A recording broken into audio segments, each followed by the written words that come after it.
Start freelancing and selling your skill. आप कैसे इस काबिल हो सकते हो कि अपनी स्किल को बेच सको, आप फ्रीलांसिंग स्टार्ट कर सको स्किल को। तो आज की इस वीडियो के अंदर मैं एक पूरा रोड मैप देने जा रहा हूँ एंड इंशाल्लाह after watching this video you will be able to learn something and then you will be able to sell it. क्योंकि जो मेन प्रॉब्लम रहता है हमारे साथ वो पहले तो लर्निंग रहता है, बट जब आप स्टार्ट कर लेते हो, और मेरी पिछली वीडियोस भी आपको आई होप सो काफ़ी हेल्पफुल लगी होंगी, तो जब आप स्टार्ट कर लेते हो अब आपको लर्निंग की तरफ प्रॉब्लम नहीं लगता, अब आपको सेलिंग प्रॉब्लम लगता है। और अक्सर लोग उसी 20% में आकर रुक जाते हैं, क्योंकि 80% तो उन्होंने कंप्लीट कर लिया, लर्निंग कर ली, प्रैक्टिसेस कर ली। अब 80 to 20% होता है, यानी लास्ट जो है 20% होता है 100 में से 80 से 100 तक, वो जो होता है सेलिंग। और वहीं पर आकर लड़के डिमोटिवेट हो जाते हैं कि क्लाइंट नहीं मिल रहे, ऑर्डर्स नहीं आ रहे। तो आज की इस वीडियो के अंदर डिटेल से एक रोड मैप दूंगा कि अगर आप एक बिगिनर हो, how you can start it, step by step कैसे अपने आप को फ्रीलांसिंग फील्ड के अंदर आप मनवा सकते हो। So let's go. First number पर बात कर लेते हैं कि choose a skill, select a skill. इस पर मैं एक डिटेल से वीडियो बना चुका हूँ कि कैसे आप स्किल्स सिलेक्ट कर सकते हो, बट अभी एक दफ़ा फिर बात कर लेते हैं इस पर कि आपको क्या करना है। एक स्किल सिलेक्ट कर लेनी है जो कि आपके गोल बेस हो, जो कि आपके इंटरेस्ट बेस हो, जिससे आपका इंटरेस्ट है उसका हो, ट्रेंडिंग हो, and that's how you can start with it. And सबसे पहले स्किल सिलेक्ट कर लो। ओके, उसके लिए आप चैट जीपीटी से पूछ सकते हो, आप गूगल से पूछ सकते हो, आप अपने मेंटोर से पूछ सकते हो, आप यूट्यूब पर सर्च कर सकते हो top 50 niches, top 10 niches, top 10 skills, या फिर आप अपना इंटरेस्ट देख सकते हो कि मेरा इंटरेस्ट किस चीज़ में है, मैं किस चीज़ में अच्छा हूँ और मुझे कहाँ पर इसको लेकर चलना चाहिए। ओके, फिर उसके हिसाब से ही आप चलोगे। सेकंड थिंग आप क्या कर सकते हो कि आप यानी आपने स्किल सेलेक्ट कर लिया, अब उसको सीखना है, तो अब अपने आप को एक टाइम दो। ठीक है, टाइम क्यों देना ज़रूरी है?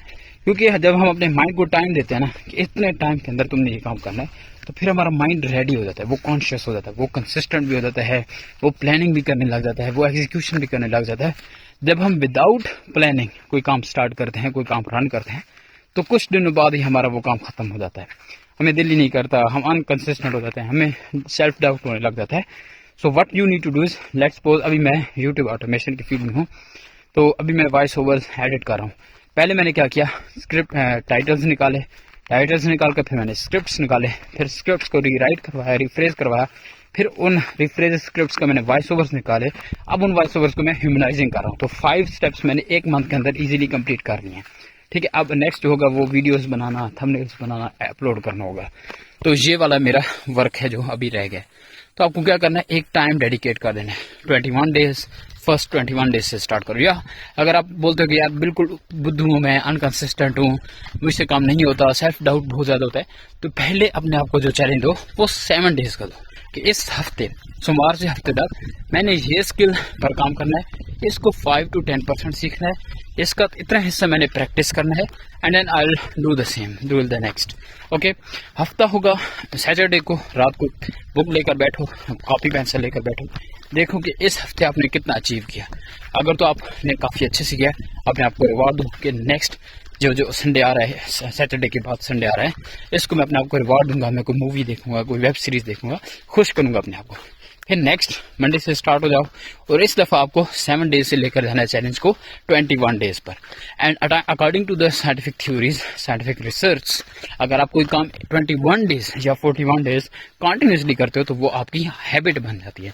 अब 21 डेज आपने काम किया, डेली 2 घंटे बैठे, अपनी स्किल सीखी, उसको एग्जीक्यूट किया, प्रैक्टिस की, मिस्टेक्स की, उन मिस्टेक्स के ख़त्म किया, तो ये अब आपकी हैबिट बन जाएगी। अब डेली 2 घंटे आप इजीली अपने निकाल सकोगे। फिर आप 21 डेज से जंप करो 6 मंथ्स, एंड इंशाल्लाह 6 मंथ्स के बाद आप वो स्किल मास्टर कर जाओगे, प्रैक्टिस अलॉट कर चुके होगे, आपके पास एक्सपीरियंस आ चुका होगा। अब आपको क्या करना है, अब स्किल भी सीख ली, एक्सपीरियंस भी आ गया, सब कुछ आ गया, नाउ स्टार्ट वर्किंग। अब करनी कैसे? आप कहते हैं यार हमारे पास क्लाइंट नहीं आ रहा है, आप कहते हो स्टार्ट वर्किंग। तो वर्किंग करने का एक सिंपल तरीका है, वो ये कि do work for free at the start. सिर्फ स्टार्ट में बोल रहा हूँ, फ्री में करो। ठीक है, 4-5 लोगों का फ्री, 6 महीने भी तो कुछ नहीं कमाया ना, खैर है, 1-2 महीने और कुछ नहीं कमाओगे, इट्स ओके, बट आपको रिस्पेक्ट मिलेगी, आपको एक नेम मिलेगा, आपको हैंड्स ऑन प्रैक्टिकल एक्सपीरियंस मिलेगा। ठीक है, आपको क्लाइंट से किस तरह डील करनी है, कम्युनिकेट कैसे करना है, और बिलीव मी उन 5 में से कोई एक ना एक ऐसा होगा जो आपका लाइफ टाइम आपका क्लाइंट बन जाएगा। तो ये चीज आपको करनी है, ये स्किल आपको लाजमी करनी है, यानी स्टार्ट में वर्क फॉर फ्री, फिर थोड़ा सा रेट आप कर दो $5 $10। जब देखो कि अब इस पर मैं काफी अच्छा हो चुका हूं, अब रेट को बढ़ा दो $50। Okay, and with in a year आपको वो रेट $50 से $200 $500 तक लेकर जाना है, फिर on so word. So this is a simple formula. By applying this into your financial field, you will be able to earn a handsome income. See you in the next video. Thanks for watching.